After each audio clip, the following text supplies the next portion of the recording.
В комментариях к моему ролику про лучших жен несколько девушек возмущались. Мол, как можно быть рабыней и обслугой мужа? Это потому, что в том ролике я рассказывала о женском воспитании, а не о мужском. Но отношения требуют усилий с обеих сторон.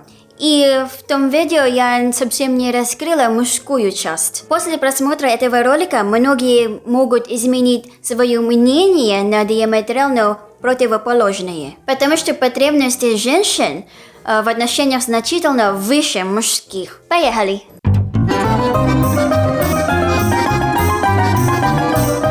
Всем привет, меня зовут Мэри Джейн, я пока филиппинка. Теперь в своих видео я буду выставлять самые популярные комментарии из предыдущего видео, что бы там ни было. Кроме возмущений женщин, многие писали, что теперь хотят жену-филиппинку. Даже некоторые женщины для своих мужей. Вот это я понимаю, делегирование полномочий. Некоторые даже просили меня открыть бюро знакомств. Но так как из-за пандемии границы закрыты, единственным вариантом сейчас осталось только сервисы знакомств. Поэтому я поискала такие, где много филиппинок и которым можно доверять. Ссылка на них я оставлю в описании. Это, кстати, отличный способ попрактиковать английский. А если вы его пока совсем не знаете, там же будет ссылка на доступные курсы английского языка. Но, пожалуйста, помните, что в любом сервисе знакомств есть множество авантюристок, которые будут разводить вас на деньги. И если хотите узнать, как отличить их, подписывайтесь на мой инстаграм. Там я сделаю короткие видео о том, как отличать авантюристок от хороших девушек. Ну все, вернемся наконец к теме ролика. Муж и жена – понятия неразделимые, потому что не бывает мужа без жены и жены без мужа. Так как в России запрещены полиандрия и групповые браки, то формально любой муж лучше, и он же и худше, и вообще во всем самый-самый. Просто потому, что в множестве из одного объекта этот объект занимает все крайние точки. Я думаю, лучший способ определить, насколько хорош муж, это узнать, насколько счастлива его жена. Поэтому ответ на вопрос, как быть лучшим мужем, кроется в ответе на вопрос, как сделать жену счастливой. Так мы приходим к тому, что хороший муж делает жену счастливой, желательно свою. И на первый взгляд можно подумать, что достаточно просто исполнять все ее желания.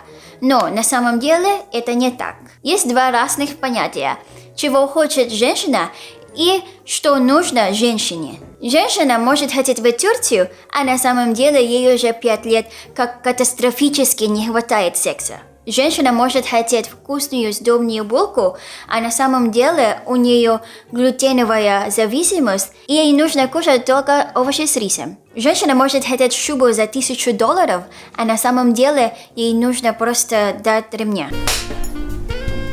Так, стоп, это была плохая шутка. Я категорически против насилия. Если когда-нибудь муж поднимет на меня руку, мы расстанемся в ту же секунду. Никто никогда и ни в коем случае не должен такое терпеть.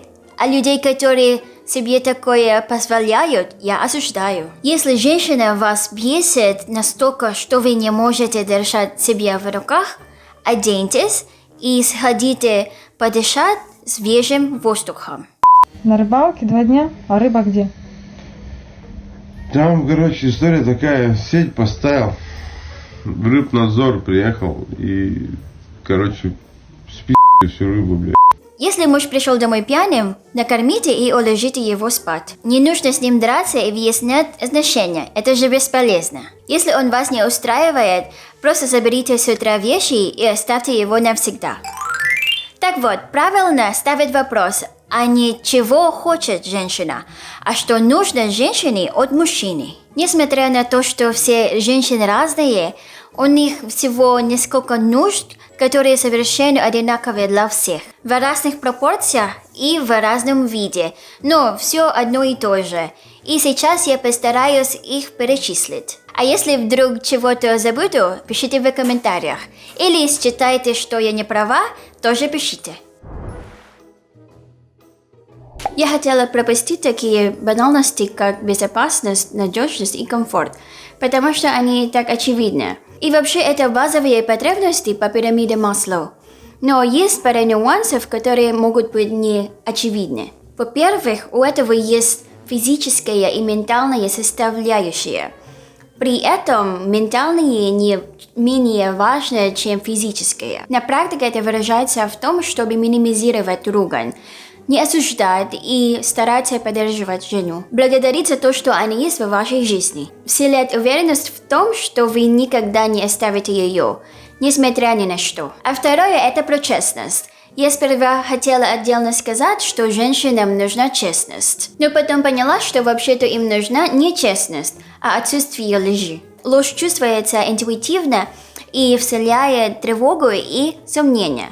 А это плохо сказывается на ощущениях надежности и комфорта. Потом развивается ревность, и отношения катятся в пропасть. Поэтому честность очень желательна. Одно из первых, что пришло мне в голову, это любовная связь. В начале отношения пары очень увлечены друг другом, но после нескольких лет вместе они настолько увлекаются рутинными делами, что совершенно забывают друг о друге.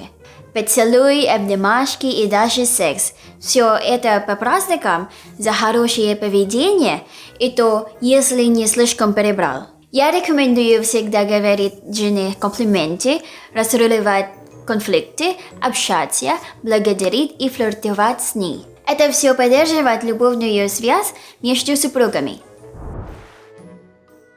Жену важно слушать, слышать и понимать. Бывают ситуации, когда жена срывается на мужа из-за пустяка, или даже вообще без повода. В такие моменты вряд ли кому-то придет в голову просто обнять ее. Но это может быть лучшим, что можно сделать. Может, у нее был ужасный день на работе. Может, дети плохо себя вели. Или это просто месячные или менопауза. В конце концов, современный мир держит нас в постоянном стрессе. И у женщин почти всегда есть повод для гормональных всплесков. Любой из нас срывался, а потом понимал, что овчинка виделки не стоило. Так что лучше, что можно сделать в такой ситуации, это понять и простить. У каждого есть потребность выговориться и почувствовать себя ценным. И если мы видим, что безразличны близкому человеку, это очень больно. При этом, если женщина вам рассказывает о своих проблемах, не стоит сразу же давать советы и предлагать решения. Это обесценивает ее эмоции, и она чувствует себя одинокой с вами. В такие моменты ей кажется, что вы безучастны к тому, что она чувствует, если даже это совсем не так. Если вы реально заняты или устали, так и скажите «давай в другой раз». Но очень важно инициировать этот другой раз. Спросить, что она хотела рассказать. Вообще, лично для меня разговоры по душам – это одно из самых главных в отношениях. Но есть другие женщины, для которых без цветов и подарков никак. Надо учитывать это. Очень желательно проводить хотя бы один вечер в неделю с женой, один на один, без разговоров о работе, детях и прочей рутине. Секс – это то, что многие считают чуть ли не единственным, что нужно мужчинам. На самом деле, он гораздо нужнее женщинам. Но культура по всему миру перевернула все с ног на голову. По моим наблюдениям, женщина, у которой не было секса около недели, это часовая бомба. Ну или мина, кому как больше нравится. Насчет самого секса мне сложно давать советы, потому что у всех разные предпочтения. Но парочка универсальных есть.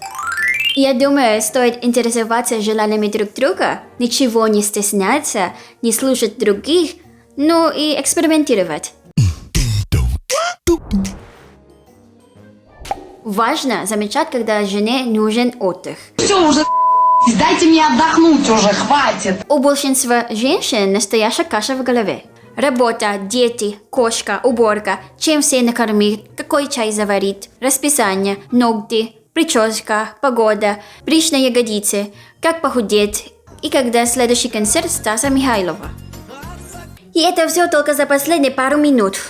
Это очень утомляет. Если это заметит и вовремя предложит жене отдохнуть, или, например, подарит ей сертификат в массажный салон, то за такое она наверняка отблагодарит не только словами. Лично для меня муж максимально сексуален, когда он моет посуду. Когда он это делает, у меня прям слюнки текут. Решать всякие проблемы, когда женщина просит, это залог успеха, если знать меру. Причем не обязательно все делать своими руками. Можно привлечь и специально обученных людей. У женщин, как и у мужчин, есть потребность заботиться о ком-то. Это может быть нечастая проблема. Но я знаю пример, когда девушка не смогла быть с парнем, потому что тот был слишком независим. И ей попросту не о ком было позаботиться. Гораздо чаще эта проблема проявляется у женщин, когда те стремятся быть сильными и независимыми.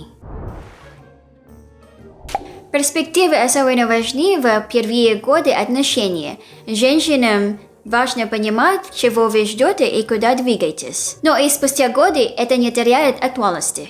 Цели типа купить квартиру, машину, выучить детей или слетать на отдых вполне подойдут для большинства. Присмотритесь к пожилым людям. Замечали когда-нибудь, с каким умилением они наблюдают за своими внуками? Дети – это счастье, а внуки – основной источник счастья в старости. Чем больше детей, тем больше внуков. Чем больше внуков, в общем, вы поняли. Так что женщины не просто удовлетворяют материнский инстинкт. Это они заботятся о счастье в старости. Поддерживайте их в этом. Практикуйте вместе с ними, если вы понимаете, о чем я. Все, что я сейчас перечислила, это в какой-то степени отдача от мужчины и женщины. Нежность, забота, понимание, содержание, честность, даже секс. Но есть кое-что еще, что отличается от всего этого. Я бы назвала это твердость. Это не та твердость, про которую некоторые из вас подумали. Это твердость в своей позиции, решениях, убеждениях и отношениях. Все слышали фразу «не мужик, а тряпка». Не стоит позволять манипулировать собой и унижать себя. Например, нет никакого унижения в том, чтобы позаботиться о любимом человеке. Но когда вас явно не уважают и общаются высокомерно, это нужно пересекать сразу. Не грубо, но твердо. Защищайте свою позицию и жизненные ценности. По-настоящему женщин любят только таких мужчин. Но это не точно. Друзья, у всех бывают проблемы в отношениях. Есть книга на эту тему, которую я читала и которая меня очень впечатлила. Называется «5 языков любви». Я уверена, что она улучшит любые отношения, если оба хотят этого. Я читала ее на английском, но, к счастью, она есть и на русском. Ссылку на нее я оставлю в описании. Почитайте, а заодно поможете мне накопить на танк. Как видите, это видео оказалось полезным, интересным и забавным. Так что ставьте лайк, подписывайтесь и жмакайте дин-дин. Саламат по, пока! И ужинать я не могу.